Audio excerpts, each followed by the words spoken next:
ভাব উপশম হইলে আবার আসন গ্রহণ করিলেন।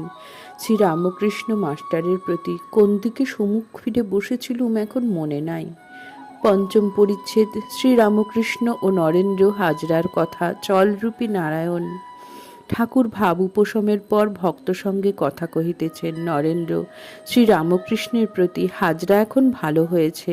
শ্রীরামকৃষ্ণ, তুই জানিস নি এমন লোক আছে, বগলে ইঁট, মুখে রাম রাম বলে। নরেন্দ্র, আজ্ঞা না, সব জিজ্ঞাসা করলুম, তা সে বলে না।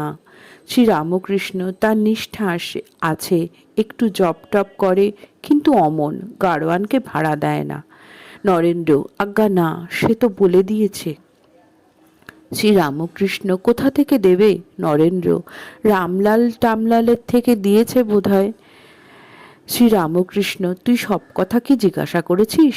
মাকে প্রার্থনা করেছিলাম, মা, হাজরা যদি ছল হয় এখান থেকে সরিয়ে দাও।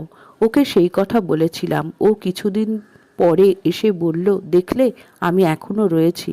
ঠাকুর ও সকলের হাস্য, কিন্তু তারপরে চলে গেল। হাজরার মা রামলালকে দিয়ে বলে পাঠিয়েছিল হাজরাকে একবার রামলালের খুড়োমশায় যেন পাঠিয়ে দেন। আমি কেঁদে কেঁদে চোখে দেখতে পাই না।